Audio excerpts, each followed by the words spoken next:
Hello, freak bitches. What do you do with your time these days? Like, what's a typical day for Rickson Gracie? Right now, I back to teach in Kron's place because I wanted to have him more distressed with how the academy goes. So I pick 2 times a week to teach there, giving self-defense classes. At this point, before that, I was doing seminars once a month, at the most twice every couple of months to make my living, and also because I feel like the best things in life money cannot buy, and I feel like the quality of my meals, the way I eat, the way my relationship, my sleep, those are very, very valuable assets, plus the time I have to do things I love to do. That's kind of when when I feel like I'm everything. So I feel like I'm happy enough to be my best at service, because I always try to be at service, helping somebody with jiu-jitsu, with knowledge, with nutrition, with breathing. It's not about the price, it's about the service. And then I put my head in the said, yeah, I have a nice day. I make a good speech with Joe Rogan. I have a nice talk with Ed Bravo. It was a great day. So somehow, in the purpose for the federation, so I always try to be positive, but I have no schedule fixed, like I have to wake up, go to, no. Because at this point, I create a lifestyle which make me feel good to engage in different elements like this federation now, and having classes on Crohn's and be here, to be full of energy, because sometimes you don't notice, but based on your commitments, your obligation, you're becoming more like a robot, and you lose the perspective of what you need to be at your best. And if you lose that perspective, even though you're still doing your routine, sometimes you just minus, you just 80, 70, 60% of what you should be. So you're not going to be the best husband, you're not going to be the best father, the best employer, the best employee. You just, it's just... So at this point, I feel like I have to be at my best physically.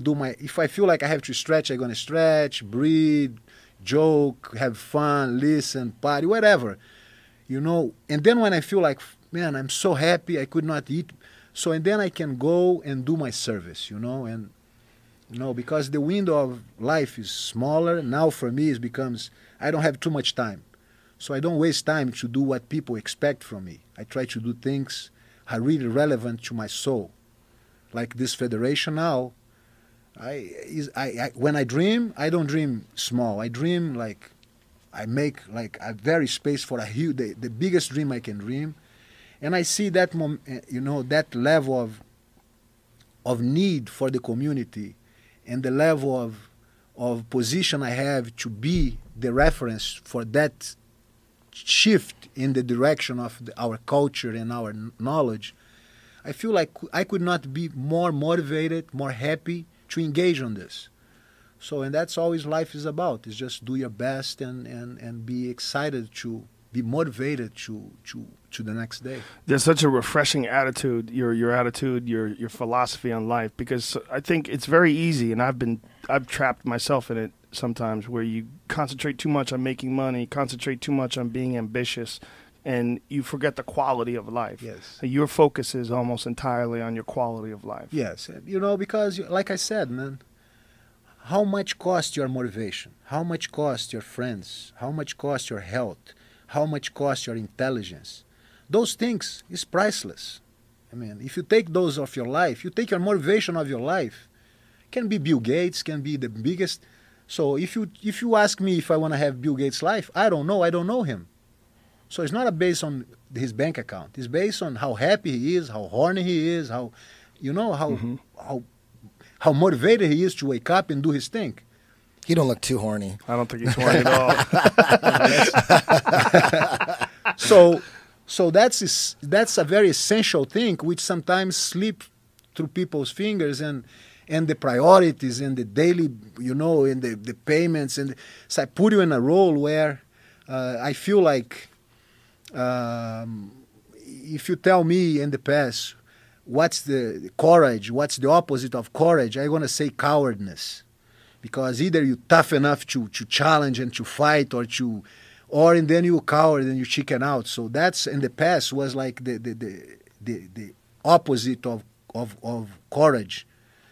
It's very hard to measure this in those days. And I believe the opposite of courage today is conformity. You know, as people get conformed. Oh, I don't like my wife the way I used to like, but I'm never going to divorce because I'm afraid to lose my house. Or the situation is so established, so I'm going to keep... So I don't like this job, but I'm going to keep here because it's better than his. So in other hands, if you get caught on that kind of compromise to maintain because you're afraid to risk, that's keep you like one step behind from you. Follow your heart, follow your ambition. If you're 18 years old, you don't think twice. The guy say, hey, let's go to Australia. You think, okay, let's go, boom. But when you're 50, you say, Australia, what am I going to do there? Maybe I'm going to... So it's different, you know? That's me. And that's kind of... paid or what? Where are we going? Yeah, so that's kind of pretty much where keep you from be at your best. Because if you're willing to sacrifice, if you're willing to broke new challenges, if you're willing to... You in the stage of liveness and excitement and unpredictability who make you feel like you in heaven, you know. Every time I was engaging in a compromise or a fight was something I thank you, like I have my routines prior to fight. One of them is at the day of my fight, I wake up and I thank you God to be alive, and I acknowledge how perfect will be that day if I die today. I say, fuck, it was going to be a perfect day if I die.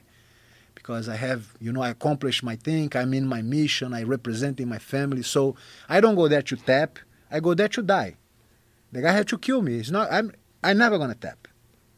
So, but that's not a sport-like orientation. This is a philosophical honor representation, you know. It's not something I teach no, you should not tap. No, it's not like that.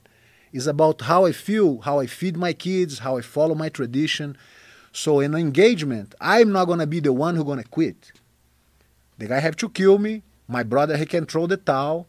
But for me, it's unacceptable. You know, I give up from my life. So based on that kind of spiritual guidance, my life is very intense. My life is very, directed to accomplish. Give up is not an option. You know, I can direct my focus. I can give up from something to go somewhere else, but I never will give up from something because I feel like I cannot reach there. I may say, okay, that's not for me, I go somewhere else. But if I still focus, I will take those falls, I will take those obstacles as a motivation to just set up a new strategy to try again. You know, I'm very competitive in a sense. I like the perfection of things. So this is like a situation where put you in a situation where you have no, either you go forward or you don't. But don't stay in the middle. Don't say just waiting for people or waiting for more. Those are kind of things kind of stuck you back in life and just make you feel like passing through life as you're irrelevant. You know, it's very weak.